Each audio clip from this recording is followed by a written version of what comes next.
Shalom jemaat sekalian, puji Tuhan kita boleh jumpa lagi dalam GKM Menyapa. Doa dan harapan saya kiranya kita ada dalam perlindungan dan pemeliharaan Tuhan. Kita akan berdoa sebelum mendengarkan firman Tuhan.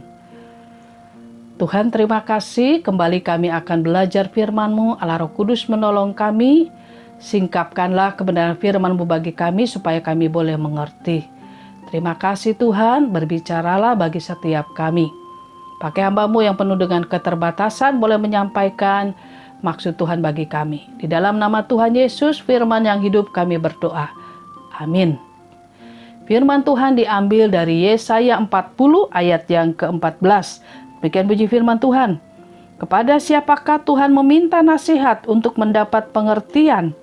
Dan siapa yang mengajar Tuhan untuk menjalankan keadilan? Atau siapa mengajar dia pengetahuan dan memberi dia petunjuk supaya bertindak dengan pengertian?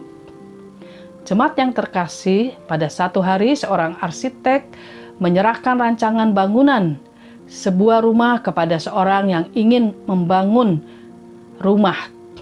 Setelah melihat selintas, orang tersebut mengembalikan rancangan bangunan itu sambil berkata, "Saya tidak tertarik karena model bangunan rumah itu kurang bagus." Berbeda dengan sang arsitek yang sangat yakin bahwa apa yang digambarnya itu merupakan karya terindah, apalagi kalau rumah tersebut sudah selesai dibangun. Oleh karena itu, sang arsitek mencoba meyakinkan orang tersebut. Dengan susah payah, ia meyakinkan. Akhirnya, orang tersebut menyetujui rancangan bangunan itu. Setelah beberapa bulan kemudian, apa yang terjadi?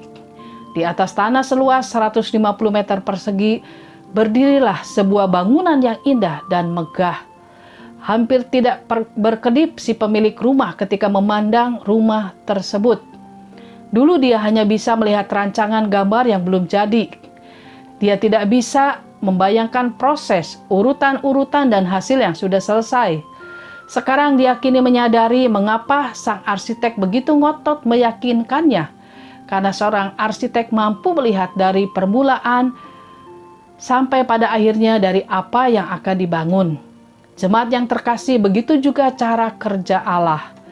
Allah mempunyai cara-cara yang tidak pernah terpikirkan oleh manusia. Allah sanggup melihat akhir dari sebuah permulaan, apa yang dikerjakannya. Tetapi tidak demikian dengan kita manusia. Manusia hanya bisa melihat sebagian dari proses sesuatu yang sedang dikerjakan Allah, sehingga dengan mudah menjadi kecewa, putus asa dan marah. Khususnya dalam masa pandemi ini, semua kita bertanya-tanya, mengapa keadaan menjadi begini, Tuhan?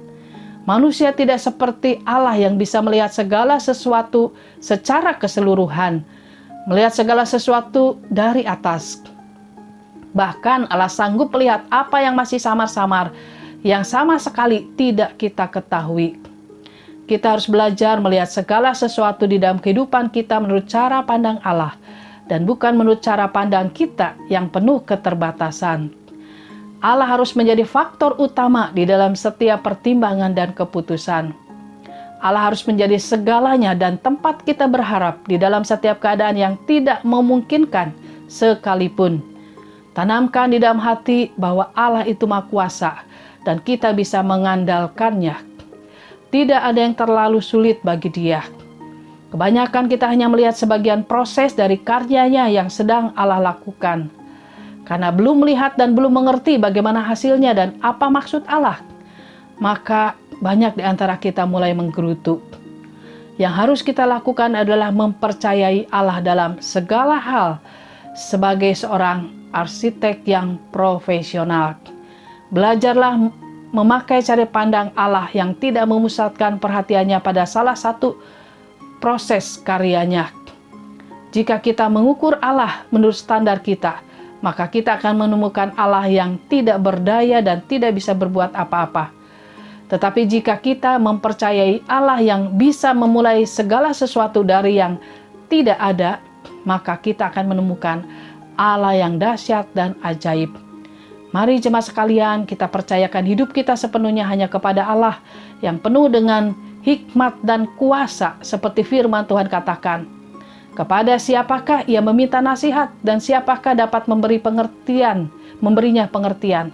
Siapakah yang mengajarinya jalan keadilan dan mengajarinya pengetahuan serta menunjukkan kepadanya jalan pengertian? Sehingga setiap kita boleh mengalami dan merasakan tenang dan damai saat kita sungguh-sungguh mempercayakan hidup kita hanya kepada Allah. Amin. Mari kita berdoa. Terima kasih Tuhan, kami sudah belajar firman-Mu. Ajar kami boleh sungguh-sungguh mempercayakan seluruh hidup kami kepada Tuhan. Dan ajar kami boleh mempercayai senantiasa bahwa Engkau adalah Allah yang baik, yang merancangkan hal-hal yang baik bagi setiap kami. Kuatkan dan teguhkan iman kami ya Tuhan, untuk sungguh-sungguh belajar menyerahkan hidup kami dan menggantungkan hidup kami hanya kepada-Mu saja. Terima kasih Tuhan, hanya di dalam nama Tuhan Yesus kami berdoa dan bersyukur. Amin.